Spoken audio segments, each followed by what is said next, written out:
This is Everyman 2K. This video will serve as a follow-up to the first video commentary on Kevin Samuels that I did a few days ago that featured an initial look at his background, talking points, and estimated earnings. Well, I have done more research on Kevin, and I have reached the conclusion that Kevin is selling his audience a bunch of hot shit in regards to the notion of the concept of high-value men. That's right. Kevin Samuels is selling his audience a bunch of hot shit. And you know what's worse than that? He knows he is selling his audience hot shit, and he is milking this scam until it dries up. Kevin has a degree in engineering from a Division I school. I also have a degree in engineering from a Division I school. So I know for a fact Kevin has to be smart.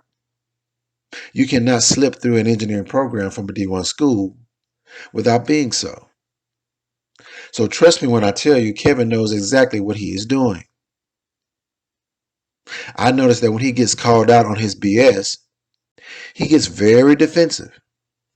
He tries to deflect, and then he paints this narrative that his critics are haters who are just mad that they ain't high value and part of this exclusive 1%. Well, here's my thing. If 99% of his male audience would not be high value men, and 99% of his female audience would never get a high value man, then what the fuck are we doing? Again, I ask, what are we doing? I know what Kevin Samuels is doing. Kevin's making all the quick YouTube money he can right now, so that by the time you figure out his scam, he will already be on to something else, like sniffing perfume or cologne or some shit. As a matter of fact, let's take a look at how much Kevin makes on one of his average YouTube videos. On the screen now is something that may tickle your fancy, because it damn sure tickled mine. This is a summary of those super chats that Kevin gets during his lives. In this recent video called "There Ain't No High Value Men, Is This What's Wrong with Relationships?", Kevin had a total of 72 super chats that included two $50, two $100s, and one at $222. The total amount he earned after the 30% YouTube cut was $715 in super chat earnings. Now, if you take that $715 from super chat and add it to the amount of $208 that he made in advertisement on this video, as seen on the screen, he earned a total of $923 on this video over an estimated 4-hour span. And that span includes the video time and any prep time he had before it. That leaves him with a pay rate of approximately $230 per hour. $230 per hour, y'all. $230 per hour is the billable rate of my attorney. And he is experienced and highly skilled. So when I see this $230 that Kevin is making on these videos, he is not bullshitting around, yo. He is not bullshitting around. Now, you can kiki all you want about how he dressed, and he may be gay or maybe not. But at the end of the day, Kevin Samuels is making that guap. Kevin Samuels is making that guap.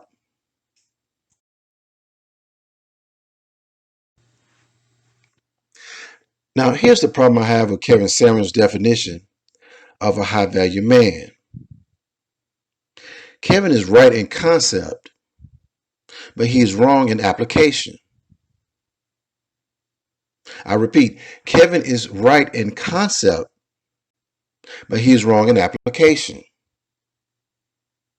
He is right in that all of us live in some form of a value system.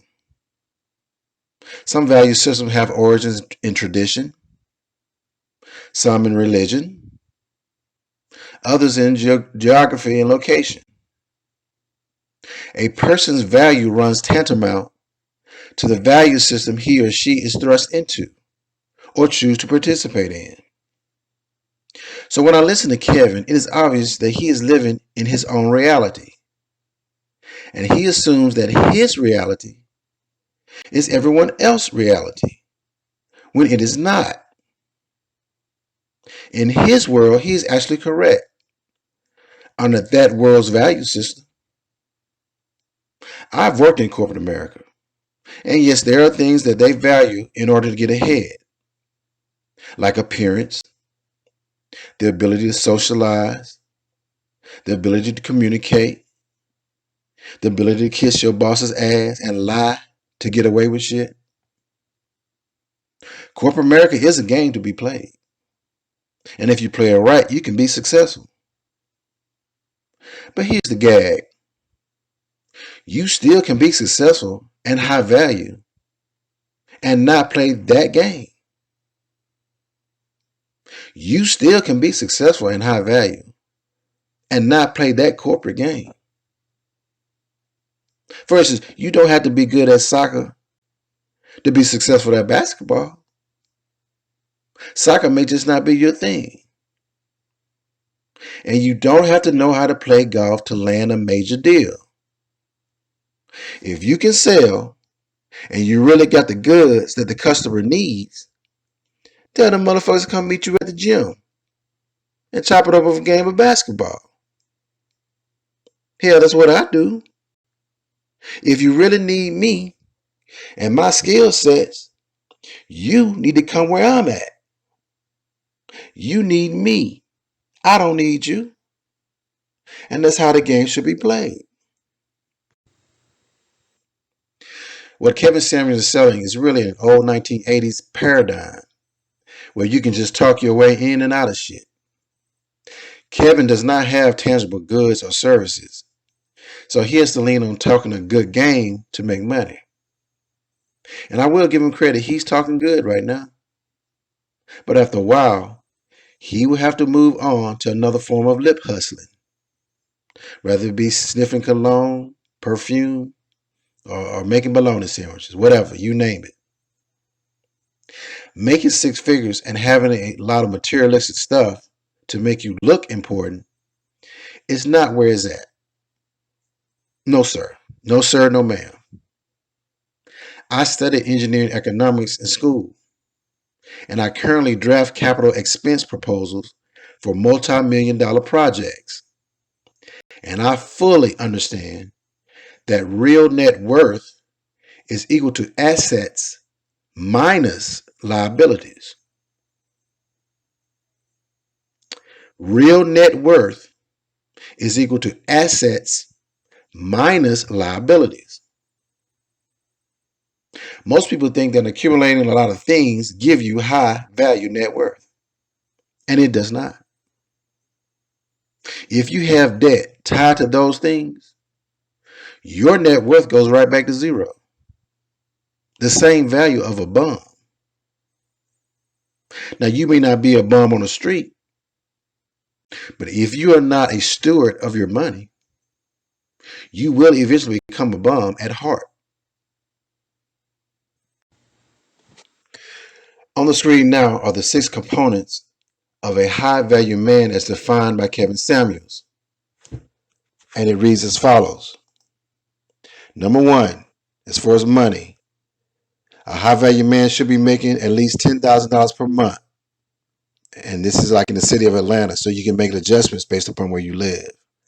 But the minimum is $10,000 per month.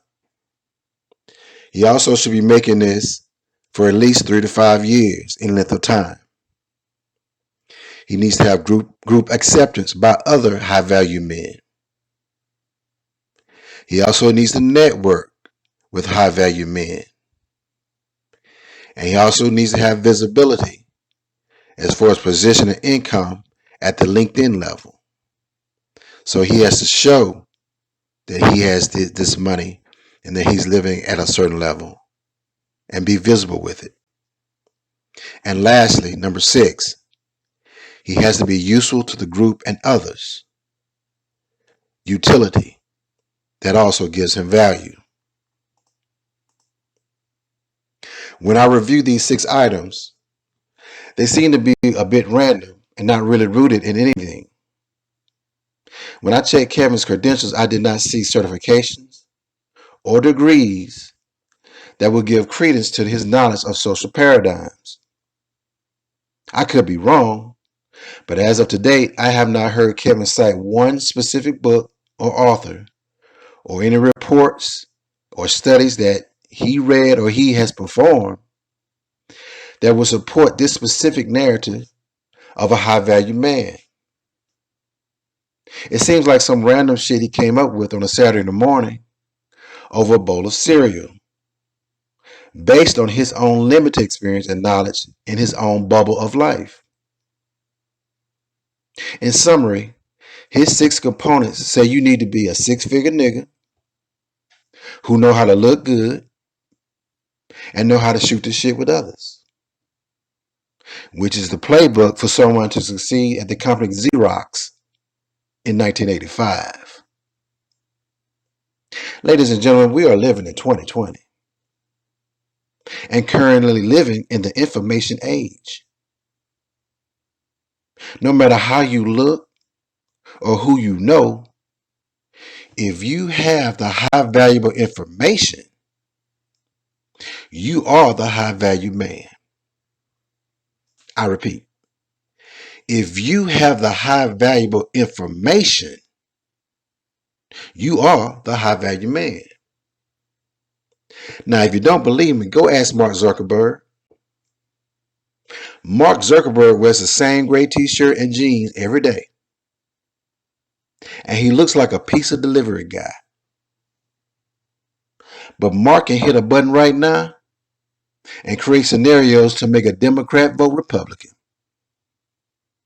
Make you buy shit you don't even want. And make a nigga kill his next door neighbor if he wanted to. All because he has the right information and algorithms to influence you and your decisions. Mark is a high value man not because of what he wears or who he knows or even how much he makes. He is a high value man because of what he can influence based on the valuable information that he owns. And he can do that with or without a tailored suit. So let me go ahead and close on this empty suit that is Kevin Samuels.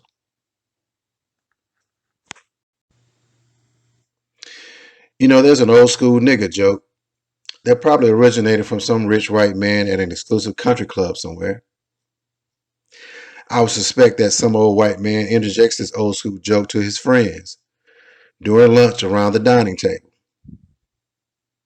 He would proceed to start the joke something like this. He would say, "Hey, Charlie." Charlie would say, "Yeah, Tom." Tom would say, "What do you call a nigga in a bright red sports car?" And Charlie would reply, "A nigga." And everyone would bawl over laughing. And then Tom would ask Billy, "Hey, Billy, what do you call a nigga in a tailored suit?" Billy would respond loudly, "A nigga." And everyone would laugh, man. This type of banter usually lasts for about almost an hour. But hopefully you get the point that I'm trying to make. That no matter what materialistic things you accumulate in life, at the end of the day, a nigga like Kevin Samuels will always be a nigga to them white folks he trying to impress. I guess the late great notorious B.I.G. said it best on his song Big Papa. That money, hoes, and clothes is all a nigga knows. This is Ebony Man 2K. I will leave a replay of this commentary for those who came in late to the premiere. And I will be in the chat room to answer any questions. Peace, and I will see you in a sec. This is Ebony Man 2K. We're about to go into our chat and music session. But first, if you would like to donate via Cash App, the Cash App ID is $EBMN2K. That's $EBMN2K. If you'd like to make a donation via PayPal, send it to paypal.me/EBMNTWOK. That's paypal.me/EBMNTWOK. And if you'd like to send it via Venmo, send it to @EBMN2K. That's @EBMN2K. Thanks.